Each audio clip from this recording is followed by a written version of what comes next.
Hi, welcome to this part of my review featuring the Hellborn role-playing game. If you haven't seen the other parts of my review featuring this tabletop RPG, where you play as fallen angels, lost souls, and demons that try to make a name for themselves in a hell touched by cybernetics, please check out the playlist in the description below. This time we are going to talk about Luxuria, the Ring of Lust. The Lust Ring is one of, if not the most, densely populated areas in all of modern hell.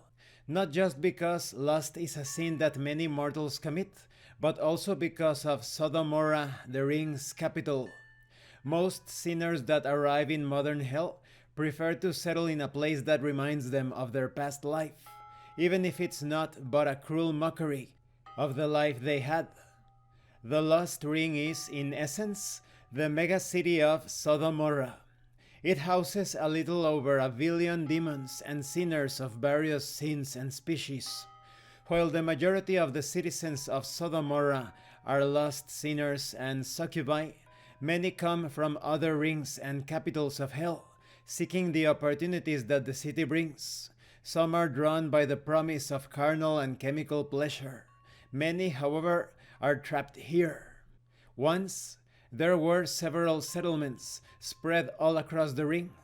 However, as time went by, these settlements were absorbed into the ever-expanding city of Sodomora, becoming many of the districts that divide the city.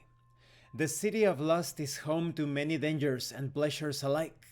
For every drug den that disguises itself as a motel for the perfect one-night stand, there is a luxurious nightclub to dance your cares away, or a hospitable pub playing hard rock music that refills your soul. It does not matter in what place you are in, you will always find entertainment, and entertainment will always find you here. Let's talk about the concubi, the typical denizen of this ring. Love, desire, yearning, possession, carnal satisfaction. All creatures in this world reproduce. They must, to make sure their species prospers and continues existing. Most do it by simple instinct, a chemical that burns through them during certain periods of their life. Concubi, both male incubi and female succubi respectively, are living representations of lust, love, and sex. The concubi have existed as long as creatures have derived pleasure from reproducing. They were born from the very first orgasm, from the very first rush of endorphins that came from planting one's seed onto another being. Thirsting and hungering for carnal pleasures, their boon reveals their conniving nature.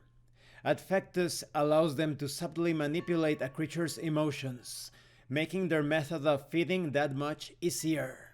Starting as a light beguiling influence on a single creature that still requires a concubi's effort and concentration, eventually blossoming into a dominating, enrapturing feeling that only the strongest of wills can resist. However, the concubi are by far the least physically powerful of all of the species in hell. They are of average human stature, although they are able to change their appearance however they see fit.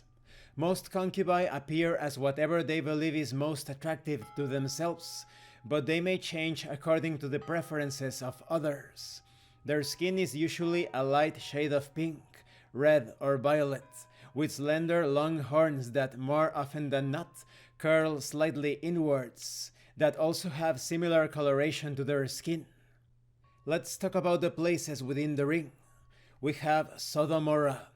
Sodom and Gomorrah were once two cities built on the cradles of civilization. These fabled cities were famous, or rather infamous, for their wickedness and decadent lifestyle. Their way of life, defying God's commandments, ultimately brought their utter destruction. The citizens of Sodom and Gomorrah became one, as they formed the city of Sodomora. There are many domains, such as the Sapphire Domain. Many settlements once existed north of Paradise Mountain.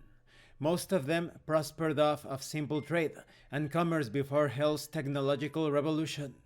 Even to this day, Nearly a millennia after the settlements became the Sapphire Domain, the Limbos have not stopped rolling in. The Sapphire Domain is the commercial heart of the city. We also have the Obsidian Domain. Located on the eastern side of Sodomora, the Obsidian Domain serves as a collection of residential, industrial, and commercial areas. We have the Amethyst Domain. South of the center of Sodomora, the Amethyst Domain is the residential district, housing almost 500 million citizens. This domain is the tallest of Sodomora's domains. We also have the Ruby Domain, which could be described as a red light district that exploded to the size of a medium-sized country. Then there is the Heart of Decadence. After the destruction of Sodom and Gomorrah and the annihilation of its citizens, those sinners who made it to hell banded together to rebuild their home from the ground up. The Heart of Decadence appears much more archaic than the surrounding domains. Unlike the other regions of Sodomora, this is truly the center, the heart, built atop very old stoneworks known as the Ancient City. While it attracts many daring explorers, the Ancient City is also a breeding ground for crime and occult malice. Of course, as expected, of a place in hell. Thank you for watching this part of the review. In the next part we are going to talk about Superbia, the Ring of Pride. This Ring of Lust is a huge honey trap. It feels as if the characters would be stepping into a Venus flytrap. There are so many ways to entice the characters to persuade them to stay, while taking their souls in the process. Thank you for watching this part of the review, and thank you for your likes and your comments. If you have any questions or comments, please let me know. And thank you so much to those of you that are going the extra mile to support the channel. If anyone else wishes to further support the channel, the information on how to do that will be in the description below. This has been Abraham El Jaguar, a professional game master. If you want me to run a game for you, please check out the pinned comment below. And remember, it is better to roleplay and fail in character than not to roleplay and fail as a player. Once again, thank you, and see you later.